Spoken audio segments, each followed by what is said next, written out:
ಮೊದಲನೇ ಪೇತ್ರ 2ನೇ ಅಧ್ಯಾಯ 21ನೇ ವಚನ. ಪೇತ್ರನು ತನ್ನ ಪತ್ರಿಕೆಯಲ್ಲಿ ಬರೀತಾನೆ, ಇದಕ್ಕಾಗಿಯೇ ನೀವು ಕರೆಯಲ್ಪಟ್ಟಿದ್ದೀರಿ, ಕ್ರಿಸ್ತ ಯೇಸು ಆತನು ನಡೆದ ಹೆಜ್ಜೆಯ ಜಾಡಿನಲ್ಲಿ ನೀವು ನಡೆಯಿರಿ. ಹಲ್ಲೆಲೂಯಾ. ಪೇತ್ರನು ಯೇಸು ಸ್ವಾಮಿಗೆ ಆತನು ಹೊಸ ವ್ಯಕ್ತಿ ಅಲ್ಲ. ಪೇತ್ರನು ಯೇಸು ಸ್ವಾಮಿ ಶಿಷ್ಯನಾಗಿದ್ದಾನೆ. ಪೇತ್ರನು ಯೇಸು ಸ್ವಾಮಿ ಜೊತೆ ನಡೆದಾಡಿದ್ದಾನೆ, ಯೇಸು ಸ್ವಾಮಿಯನ್ನ ನೋಡಿದ್ದಾನೆ, ಆತನ ಜೊತೆ ಊಟ ಮಾಡಿದ್ದಾನೆ, ಆತನ ಕಣ್ಣಾರೆ ಕಂಡಿದ್ದಾನೆ, ಆತನ ಜೊತೆ ಮಾತನಾಡಿದಂಥ ವ್ಯಕ್ತಿ. ಪೇತ್ರನು ತನ್ನ ಪತ್ರಿಕೆಯಲ್ಲಿ ಬರೀತಾನೆ, ಯೇಸು ಸ್ವಾಮಿ ನಾವು ನಡಿಬೇಕಾದ ದಾರಿಯನ್ನ ತೋರಿಸಿ ಹೋಗಿದ್ದಾನೆ. ಎಷ್ಟು ವರ್ಷ ಆಯ್ತು ಇಲ್ಲಿಗೆ? ಆತನು 2025 ವರ್ಷ ಆಯ್ತು. ಆತನು ನಮಗೆ ನಡೆಯಬೇಕಾದ ದಾರಿಯನ್ನ ತೋರಿಸಿ ಹೋಗಿದ್ದಾನೆ. ನೋಡಿ, ಯೇಸು ಸ್ವಾಮಿ ಈ ಲೋಕದಲ್ಲಿ ಇರುವಾಗ ಆತನು 100% ಮನುಷ್ಯನಾಗಿದ್ದಾನೆ. ಪರಲೋಕದಲ್ಲಿ ಆತನಿರುವಾಗ 100% ದೇವರು. ಫಿಲಿಪ್ಪಿದವರಿಗೆ 2ನೇ ಅಧ್ಯಾಯದಲ್ಲಿ ನೋಡುವಾಗ ಆತನು ಮನುಷ್ಯನ ಅವತಾರವನ್ನೆತ್ತಿ ತನ್ನ ತಾನು ತಗ್ಗಿಸಿಕೊಂಡು ಈ ಲೋಕದಲ್ಲಿ ಬಂದನು. ಬಂದ ಮೇಲೆ ತನ್ನನ್ನು ಬರಿದು ಮಾಡಿಕೊಂಡು ದಾಸನ ರೂಪವನ್ನು ಧರಿಸಿಕೊಂಡು ಮನುಷ್ಯನ ಆಕಾರದಲ್ಲಿ ಆತನ ಈ ಲೋಕಕ್ಕೆ ಬಂದಿದ್ದಾನೆ. ಹಲ್ಲೆಲೂಯಾ. ಮೊದಲನೇ ಯೋಹಾನ 1ನೇ ಅಧ್ಯಾಯ 4ನೇ ವಚನದಲ್ಲಿ ನಾವು ನೋಡ್ತೇವೆ, ನರಾವತಾರ ಎತ್ತಿ ಆತನ ಈ ಲೋಕಕ್ಕೆ ಬಂದನು. ಮನುಷ್ಯನ ಅವತಾರವನ್ನು ಯೇಸು ಸ್ವಾಮಿ ತೆಗೆದುಕೊಂಡನು. ತನ್ನ ಮಕ್ಕಳು ಮನುಷ್ಯರಾಗಿರುವುದರಿಂದ ಮನುಷ್ಯನ ಅವತಾರವನ್ನು ಯೇಸು ಸ್ವಾಮಿ ತೆಗೆದುಕೊಂಡನು. ಯಾಕೆ ಯೇಸು ಸ್ವಾಮಿ ಮನುಷ್ಯನಾಗಿ ಭೂಮಿಗೆ ಬರಬೇಕಾಗಿತ್ತಂದ್ರೆ ನಾವು ಮನುಷ್ಯರಾಗಿದ್ದೇವೆ. ಮನುಷ್ಯರ ಮಾತು ಮನುಷ್ಯರಿಗೆ ತಿಳಿಯುತ್ತದೆ, ಪ್ರಾಣಿಗಳ ಮಾತು ಪ್ರಾಣಿಗೆ ತಿಳಿಯುವಂಥದ್ದಾಗಿದೆ, ಪಕ್ಷಿಗಳ ಮಾತು ಪಕ್ಷಿಗಳಿಗೆ ತಿಳಿಯುವಂಥದ್ದಾಗಿದೆ. ಹಾಗೆ ನಮ್ಮ ಕರ್ತನಾದ ಯೇಸು ಸ್ವಾಮಿ ತನ್ನ ಮಕ್ಕಳು ತಾರೆ ಮಾಂಸಿಗಳಾಗಿರುವುದರಿಂದ ನಮ್ಮಂತೆ ಆತನು ಮನುಷ್ಯನಾಗಿ ಲೋಕಕ್ಕೆ ಬಂದನು. ಮನುಷ್ಯನಾಗಿ ಬಂದ ಮೇಲೆ ಮನುಷ್ಯನಾಗಿಯೇ ಆತನು ಜೀವಿಸಿದ. ಅನೇಕರು ಕೇಳಿದ್ರು, ಯಾರು ನೀನು? ಮನುಷ್ಯಕುಮಾರನು ಅನೇಕರನ್ನು ಬಿಡಿಸುವುದಕ್ಕಾಗಿ ಬಂದಿದ್ದಾನೆ. ನಾನು ಮನುಷ್ಯಕುಮಾರನು ಎಂಬುದಾಗಿ ಯೇಸು ಸ್ವಾಮಿ ತನ್ನನ್ನು ತಾನು ಪರಿಚಯ ಮಾಡಿಕೊಂಡ ಸುವಾರ್ತೆಗಳಲ್ಲಿ. ಇಬ್ರಿಯ 4ನೇ 15ನೇ ವಚನದಲ್ಲಿ ನೋಡ್ತೇವೆ, ಆತನು ನಮ್ಮ ಹಾಗೆ ಸಕಲ ಶೋಧನೆಗೆ ಒಳಗಾದನು. ಆತನು ಸರ್ವ ವಿಷಯಗಳಲ್ಲಿ ನಮ್ಮ ಹಾಗೆ ಶೋಧನೆಗೆ ಗುರಿಯಾದನು, ಪಾಪ ಮಾಡಲಿಲ್ಲ. ಯೇಸು ಸ್ವಾಮಿ ನಮ್ಮ ಹಾಗೆ ಶೋಧಿಸಲ್ಪಟ್ಟರಂತೆ. ನಮಗೆ ಬಂದ ಆಲೋಚನೆಗಳು ಯೇಸು ಸ್ವಾಮಿಗೆ ಬಂದವಂತೆ. ನಮಗೆ ಬಂದ ಸಂಕಷ್ಟ ಆತನಿಗೆ ಬಂತು, ನಮಗೆ ಬಂದ ಕಣ್ಣೀರು ಆತನಿಗೆ ಬಂತು, ನಮಗೆ ಬಂದ ಅವಮಾನ ಆತನಿಗೆ ಬಂತು, ನಮಗೆ ಬಂದ ನಿಂದೆಗಳು ಆತನಿಗೆ ಬಂತು. ನಮ್ಮ ಹಾಗೆ ಈ ಲೋಕದಲ್ಲಿ ಕಷ್ಟದಲ್ಲಿ ಆತನು ಜೀವಿಸಿದ. ನಮ್ಮ ಹಾಗೆ ಮನುಷ್ಯನಾಗಿ ಸಂಪೂರ್ಣ 100% ನಮ್ಮ ಹಾಗೆ ಈ ಲೋಕದಲ್ಲಿ ಆತನು ಬದುಕಿದ. ಊಟ ಮಾಡಿದ, ನಿದ್ರೆಯನ್ನು ಮಾಡಿದ, ಮಾತನಾಡಿದ, ಕಣ್ಣೀರನ್ನು ಸುರಿಸಿದ, ಪ್ರಾರ್ಥನೆ ಮಾಡಿದ, ಅನೇಕ ಸ್ಥಳಗಳಲ್ಲಿ ನಡೆದಾಡಿದನು. ನಮ್ಮ ಹಾಗೆ ಯೇಸು ಸ್ವಾಮಿ ಜೀವಿಸಿದ. ಹಲ್ಲೆಲೂಯಾ. ಯಾಕೆ ಈ ಮಾತನ್ನು ಹೇಳ್ತಾ ಇದ್ರಂದ್ರೆ, ಅನೇಕರು ಹೇಳ್ತಾರೆ, ಸರ್ ಆತನು ದೇವರಾಗಿದ್ದಾನೆ, ಎಲ್ಲ ಮಾಡ್ತಾರೆ, ನಮ್ಮ ಕೈಲಿ ಆಗುತ್ತಾ ಮಾಡಕ್ಕೆ? ಆತನು ಮನುಷ್ಯರೇ, 100% ದೇವರು, 100% ಮನುಷ್ಯ. ಮನುಷ್ಯನಾಗಿ ಈ ಲೋಕದಲ್ಲಿ ಆತನು ಜೀವಿಸಿದ. ಹಾಗಾದ್ರೆ ನಮ್ಮ ಹಾಗೆ ಆತನಿಗೆ ಎಲ್ಲ ವಿಧವಾದ ಶೋಧನೆಗಳು ಬಂದವು, ನಮ್ಮ ಹಾಗೆ ಸಂಕಷ್ಟಗಳು ಆತನಿಗೆ ಬಂದವು. ಕೆಲವರೆಲ್ಲ ಹೇಳ್ತೇವೆ, ನಮಗೆ ತುಂಬಾ ಕಷ್ಟ ಇದೆ ರೀ, ನಮ್ಮ ಕಷ್ಟ ಯಾರಿಗೂ ಇಲ್ಲ ಅಂತ ನಾವು ಹೇಳ್ತೇವೆ. ಯೇಸು ಸ್ವಾಮಿಗೆ ಅದಕ್ಕಿಂತ ದೊಡ್ಡ ಕಷ್ಟ ಆತನಿಗೆ ಬಂದಿದೆ. ಏನು ಆತನಿಗೆ ಕಷ್ಟ ಬಂದಿದೆ ಗೊತ್ತಿರಿ? 2 ವರ್ಷ ಕೂಸಿರುವಾಗಲೇ ಸಾಯ್ಬೇಕಂತ ಆತನನ್ನ ಹಿಂದಟ್ಟಿದರು. ಆತನ ಸೇವೆಯನ್ನ ಮಾಡುವಾಗ ಗುಡ್ಡದ ಮೇಲಿಂದ ದೂಕಬೇಕಂತ ಆತನಿಗಿದ್ದರು.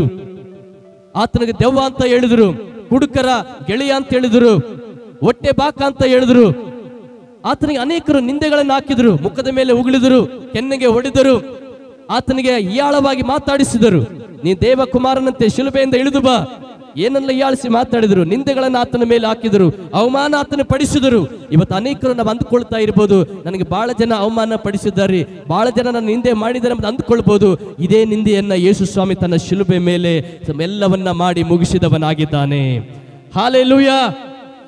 ಯಾಕಂದ್ರೆ ಆತ ನಿನ್ನ ಹಾಗೆ ಮನುಷ್ಯನಾಗಿದ್ದ, ನಿನ್ನ ಹಾಗೆ ಆತನಿದ್ದ. ನೀನು ಊಟ ಮಾಡ್ತೀಯ, ಆತನು ಊಟ ಮಾಡಿದ. ನೀನು ಕಷ್ಟ ಬಂದವಾಗ ಕಣ್ಣೀರು ಸುರಿಸಿದ.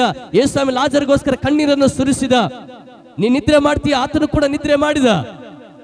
ನಿನ್ನ ಹಾಗೆಯೇ 100% ಆತನು ಮನುಷ್ಯನಾಗಿ ಲೋಕದಲ್ಲಿ ಬಂದ ಮೇಲೆ ಸಕಲವನ್ನ ಆತನು ಜಯಿಸಿದನು. ಅದಕ್ಕೆ ಇಬ್ರಿಯ 4ನೇ 15ನೇ ವಚನ ಹೇಳ್ತದೆ, ಆತನ ಸರ್ವ ವಿಷಯಗಳಲ್ಲಿ, ಒಂದು ವಿಷಯ ಅಲ್ಲ, 2 ವಿಷಯ ಅಲ್ಲ, ಎಲ್ಲಾ ವಿಷಯಗಳಲ್ಲಿ ನಮ್ಮ ಹಾಗೆ ಯೇಸು ಸ್ವಾಮಿ ಶೋಧಿಸಲ್ಪಟ್ಟನು. ಇವತ್ತು ನಾವು ಅಂದುಕೊಳ್ತಾ ಇರ್ಬೋದು, ನನಗಷ್ಟೇ ಈ ಶೋಧನೆ ಬರ್ತಾ ಇದೆನಾ, ನನಗಷ್ಟೇ ಈ ಒಂದು ಆಲೋಚನೆಗಳು ಬರ್ತಾ ಇದೆನಾ, ನನಗಷ್ಟೇ ನಿಂದೆಗಳು ಬರ್ತಾ ಇದೆ ಅಂತ ಅಂದ್ಕೊಳ್ಬಹುದು. ವಾಕ್ಯ ಹೇಳ್ತದೆ, ನಮ್ಮ ಹಾಗೇನೆ ಯೇಸು ಸ್ವಾಮಿಗೆ ಎಲ್ಲವೂ ಬಂದವು. ನಿನಗೆ ಅವಮಾನ ಬರ್ತಾ ಇದೆಯಾ? ಯೇಸು ಸ್ವಾಮಿಗೆ ಅವಮಾನ ಬಂತು. ನಿನಗೆ ಕಷ್ಟ ಬಂದಿದ್ದೇನಾ? ಯೇಸುಸ್ವಾಮಿಗೆ ಕಷ್ಟ ಬಂತು. ನಿನಗೆ ಕಣ್ಣೀರಿದೇನಾ? ಯೇಸುಸ್ವಾಮಿಗೆ ಕಣ್ಣೀರನ್ನು ಸುರಿಸಿದ. ನಿನ್ನನ್ನು ಜನರು ನಂಬಲಿಲ್ವಾ? ಯೇಸುಸ್ವಾಮಿ ಕೂಡ ಜನರು ನಂಬಲಿಲ್ಲ. ನಿನಗೆ ಜನರು ಬೈದ್ರ? ಯೇಸುಸ್ವಾಮಿ ಕೂಡ ಜನರಿಗೆ ಬೈದರು.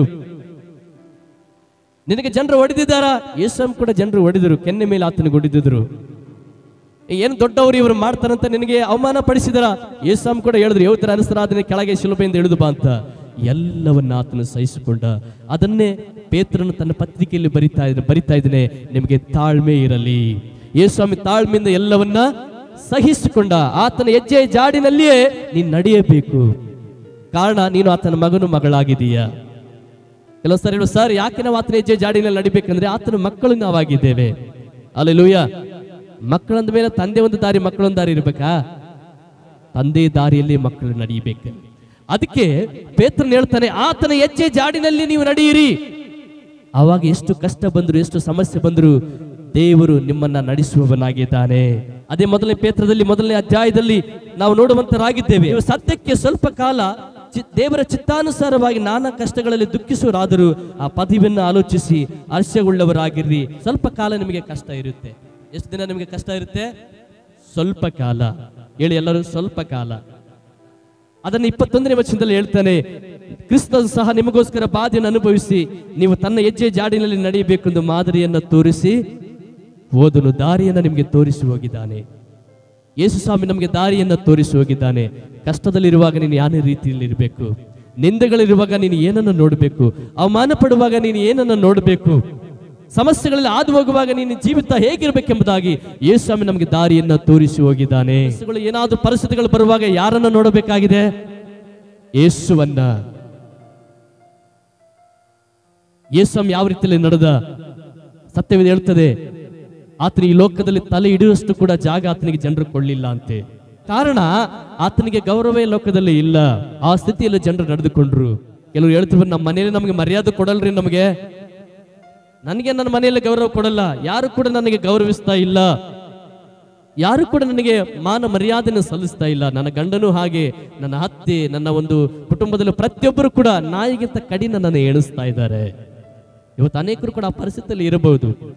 ಅದು ಯೇಸು ಸ್ವಾಮಿಯನ್ನ ಆ ಸಮಯದಲ್ಲಿ ನೀವು ನೋಡ್ಬೇಕು. ಹಲ್ಲೆಲೂಯಾ. ಆತನಿಗೆ ಅವಮಾನ ಸಿಗಲಿಲ್ಲ, ಅವಮಾನನೇ ಆತನಿಗೆ ಸಿಕ್ಕಿತು. ಆದ್ರೆ ವಾಕ್ಯ ಭಾಗ ಹೇಳುತ್ತದೆ, ಫಿಲಿಪ್ಪ 2ನೇ ಅಧ್ಯಾಯದಲ್ಲಿ ನೀವು ನೋಡುವಾಗ ಆತನ ಎಲ್ಲವನ್ನ ಸಹಿಸಿಕೊಂಡು ತಾಳಿಕೊಂಡು ಹೋಗಿದ್ದಕ್ಕಾಗಿ ಒಳ್ಳೆಯ ಶ್ರೇಷ್ಠ ಹೆಸರನ್ನ ತಂದೆಯಾದ ದೇವರು ಆತನಿಗೆ ಕೊಟ್ಟರಂತೆ. ಉನ್ನತ ಸ್ಥಾನದಲ್ಲಿ ಆತನಿದ್ದಾನೆಂಬುದಾಗಿ ಇವತ್ತು ನೀವು ಕೂಡ ಉನ್ನತವಾಗಿ ಮೇಲೆ ಬರಬೇಕಾದ್ರೆ ಕಷ್ಟದ ದಿನಗಳನ್ನ ದಾಟಿಕೊಂಡು ನಾವು ಬರಬೇಕಾಗಿದೆ. ಹಲ್ಲೆಲೂಯಾ. ಈಗ ಯೇಸು ಸ್ವಾಮಿ ಎಲ್ಲಿದ್ದಾರೆ? ತಂದೆಯ ಬಲಪಾಶದಲ್ಲಿ ಆತನಿದ್ದಾನೆ. ತಂದೆ ಬಲಗಡೆಯಲ್ಲಿ ಆತ ಕೂತ್ಕೊಂಡಿದ್ದಾನೆ. ಈ ಲೋಕದಲ್ಲಿರುವಾಗ ಸಂಕಷ್ಟ ಇತ್ತು, ಸಾತನಿಗೆ ಗೌರವ ಸಿಗಲಿಲ್ಲ, ಕಣ್ಣೀರಿತ್ತು, ವೇದನೆ ಬಾಧೆ ಆತನಿಗಿತ್ತು. ಎಲ್ಲವನ್ನ ಸಹಿಸಿಕೊಂಡ. ಈಗ ಇಡೀ ಪ್ರಪಂಚದಲ್ಲಿರುವ ಪ್ರತಿಯೊಬ್ಬರು ಕೂಡ ಈಗ ಆತನ ಮುಂದೆ ಮೊಣಕಾಲಾಕಿ ಆತನ ಆರಾಧನೆ ಮಾಡುವಂತರಾಗಿದ್ದಾರೆ. ಕಾರಣ ಏಕೆಂದ್ರೆ ಆತನ ಎಲ್ಲವನ್ನ ಸಹಿಸಿಕೊಂಡ. ಅದನ್ನೇ ಪೇತ್ರನು ಬರಿತಾ ಇದ್ದಾನೆ, ಆತನ ಹೆಜ್ಜೆ ಮೇಲೆ ನೀನು ಹೆಜ್ಜೆ ಹಿಡಿದು ನಡೆಯಬೇಕು. ನಿನಗೆ ನಿಂದೆಗಳು ಬಂದವ, ಆತನನ್ನು ನೋಡು ಹೇಗೆ ನಡೆದನು. ನಿನಗೆ ಸಂಕಷ್ಟ ಬಂತ, ಆತನನ್ನು ನೋಡಿ ಹೇಗೆ ನಡೆದನು. ಆ ಹೆಜ್ಜೆ ಮೇಲೆ ನೀನು ನಡೆಯುವುದಾದರೆ ಖಂಡಿತವಾಗಿ ನಿನ್ನ ಜೀವಿತದಲ್ಲಿ ಉನ್ನತವಾಗಿ ಕ್ರಿಸ್ತನ ಹಾಗೆ ಆಶೀರ್ವಾದವನ್ನು ನೀನು ಕಾಣಲಿಕ್ಕೆ ಸಾಧ್ಯವಾಗಿದೆ. ಈ ಮೊದಲನೇ ಪತ್ರಿಕೆ, ಪೇತ್ರ ಮೊದಲನೇ ಪತ್ರಿಕೆಯಲ್ಲಿ ನಾವು ನೋಡ್ತೇವೆ, ತಾಳ್ಮೆ ಬಗ್ಗೆ ಮಾತಾಡ್ತಾರೆ, ಪರಿಶುದ್ಧತೆ ಬಗ್ಗೆ ಮಾತಾಡ್ತಾರೆ, ಜ್ಞಾನದ ಬಗ್ಗೆ ಮಾತಾಡುವಂತರಾಗಿದ್ದಾರೆ. ನೀವು 3 ಜನರ ಮಾತನ್ನ ಬಾಯನ್ನ ಕಟ್ಟುವುದಕ್ಕೆ ಒಳ್ಳೆ ನಡತೆ ಉಳ್ಳವರಾಗಿರ್ರಿ. ಯೇಸು ಸ್ವಾಮಿ ಲೋಕದಲ್ಲಿ ಇರುವಾಗ ಒಳ್ಳೆ ನಡತೆಯಿಂದ ಜೀವಿಸಿದ. ಹಲ್ಲೆಲೂಯಾ. ಏನಾದ್ರೂ ತಪ್ಪಿತ್ತ ಆತನ ಈ ಲೋಕದಲ್ಲಿ ಇದ್ದಾಗ ಯೇಸು ಸ್ವಾಮಿ ಹೇಳಿದ, ನಿಮ್ಮೊಳಗೆ ತಪ್ಪು ತೋರಿಸೋರು ಯಾರಾದ್ರೆ ಬನ್ರಿ ಮುಂದೆ ಅಂತ ಕರೆದ. ಸವಾಲನ್ನು ಹಾಕಿದ ಜನರಿಗೆ, ನನ್ನೊಳಗೆ ಪಾಪವನ್ನು ತೋರಿಸೋರು ಯಾರಾದ್ರೂ ನಿಮ್ಮೊಳಗಿದ್ದೀರಾ ಬನ್ರಿ ಅಂತ ಹಾಕಿದ. ಮತ್ತು ಲೋಕದಲ್ಲಿ ಕೂಡ ನಮ್ಮ ಜೀವನ ಹಾಗೆ ನಾವು ಬದುಕಬೇಕು, ಅಂತ ಪರಿಶುದ್ಧತೆಯಲ್ಲಿ ನಾವು ಬದುಕಬೇಕು. ಯಾರಾದ್ರೂ ನಮಗೆ ಕೈ ಮಾಡಿ ತೋರಿಸದ ಹಾಗೆ ನಾವು ಜೀವನ ಜೀವಿಸಬೇಕು. ಯಾರನ್ನ ನೋಡಿ? ಯೇಸುವನ್ನ. ಯಾರ ದಾರಿಯಲ್ಲಿ ನಡೆಯುವುದು? ಯೇಸುವಿನ ಹೆಜ್ಜೆಯ ಜಾಡಿನಲ್ಲಿ ಯಾವಾಗ ನಡೀತೀವೋ ಕರ್ತನ ತಾನು ನಮ್ಮನ್ನು ಉನ್ನತವಾಗಿ ನಡೆಸಲಿಕ್ಕೆ ಸಾಧ್ಯವಾಗ್ತದೆ. ಇಬ್ರಿಯ 2ನೇ ಅಧ್ಯಾಯ 18ನೇ ವಚನದಲ್ಲಿ ನೋಡ್ತೀವಿ, ಯೇಸು ಸ್ವಾಮಿ ಎಲ್ಲವನ್ನ ಜಯಿಸಿ ಹೋದ ಮೇಲೆ ಈಗ ನಮಗೆ ಆತನು ಸಹಾಯ ಮಾಡುತ್ತಾನೆ. ಆಮೆನ್. ಓದುವ ನಾನು ಶೋಧನೆ ಕುರಿತಾಗಿ ಮಾತಾಡುವಾಗ ಅನೇಕರನ್ನ ಶೋಧನೆಯಿಂದ ಕರ್ತನು ಬಿಡಿಸಲಿಕ್ಕೆ ಶಕ್ತನಾಗಿದ್ದಾನೆಂಬುದಾಗಿ. ಯೇಸು ಸ್ವಾಮಿ ಶೋಧಿಸಲ್ಪಟ್ಟಿದ್ದಾನೆ, ಮೊದಲು ಯೇಸು ಸ್ವಾಮಿಗೆ ಆಗಿದೆ. ಆತನ ಅದನ್ನ ಆ ದಾರಿಯಲ್ಲಿ ನಡೆದು ಹೋಗಿದ್ದಾನೆ. ತಾನು ಶೋಧಿಸಲ್ಪಡುವ ಜನರಿಗೆ ಸಹಾಯ ಮಾಡಲು ಶಕ್ತನಾಗಿದ್ದಾನೆ. ಹಾಲೆಲೂಯ. ಕಣ್ಣೀರು ಬರುವಾಗ, ಬಾಧೆ ಬರುವಾಗ, ನೋವು ಬರುವಾಗ, ಅವಮಾನ ಜನರು ಪರಿಸುವಾಗ, ಸಂಕಷ್ಟದಲ್ಲಿ ಇರುವಾಗ, ಗೌರವ ಸಿಗದೆ ಇರುವಾಗ ಯಾರನ್ನ ನೋಡಿದಬೇಕಂತ, ಪೇತ್ರನ ಯಾರು ನೋಡ್ಬೇಕಂತ ಹೇಳ್ತಾ ಇದ್ದಾನೆ? ಯೇಸುವನ್ನ. ಯಾರ ದಾರಿಯಲ್ಲಿ ನಡಿಬೇಕಂತ ಹೇಳ್ತಾ ಇದ್ದಾನೆ? ಯೇಸುವಿನ ಹೆಜ್ಜೆಯ ಜಾಡಿನಲ್ಲೇ ನೀನೇನ್ ಮಾಡಬೇಕಾಗಿದೆ? ನಡೀಬೇಕಾಗಿದೆ. ಇವತ್ತು ನಿರಾಶೆ ಆಗ್ಬೇಡ. ಕೆಲವರು ಬಹಳ ಜನ ನನ್ನ ಯಾರು ಸೇರಿಸ್ಕೊಳ್ತಾರೆ, ಯಾರು ನನಗೆ ಗೌರವ ಕೊಡ್ತಾ ಇಲ್ಲ ಅಂತೇಳಿ ಬಹಳ ಜನ ಆತ್ಮಹತ್ಯೆ ಮಾಡ್ಕೊಳ್ತಾರೆ. ನನ್ನ ಸ್ವಂತ ಮನೆಯವರೇ ನಂಬ್ತಾ ಇಲ್ಲ, ಸ್ವಂತ ಮಕ್ಕಳೇ ನಂಬ್ತಾ ಇಲ್ಲ, ಸ್ವಂತ ಗಂಡನೇ ನಂಬ್ತಾ ಇಲ್ಲ, ಸ್ವಂತ ನನ್ನ ಬಳಗದವರೇ ನಂಬ್ತಾ ಇಲ್ಲ ಎಂಬುದಾಗಿ ನಾ ಬದುಕುವುದು ಹೇಗೆ ಎಂಬುದಾಗಿ ಅನೇಕರು ಆತ್ಮಹತ್ಯೆಯನ್ನು ಮಾಡಿಕೊಳ್ತಾ ಇದ್ದಾರೆ. ಯೇಸು ಸ್ವಾಮಿ ಎಲ್ಲವನ್ನ ಜಯಿಸಿ ಆತನು ಪರಲೋಕದಲ್ಲಿ ತಂದೆಯ ಬಲಪಾಶದಲ್ಲಿದ್ದಾನೆ.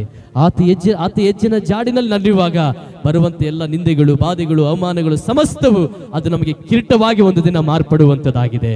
ನಡಿಲಿಕ್ಕೆ ನಮ್ಮನ್ನು ಒಪ್ಪಿಸಿಕೊಡುವಂತರಾಗಿರೋಣ. ಕರ್ತನ ಸನ್ಮುಖದಲ್ಲಿ ಕರ್ತನಿಗೆ ಹೇಳುವಂತರಾಗಿರೋಣ, ಸ್ವಾಮಿ ನಿನ್ನ ಹೆಜ್ಜೆಯಲ್ಲಿ ನಾನು ನಡೆಯಬೇಕಪ್ಪ.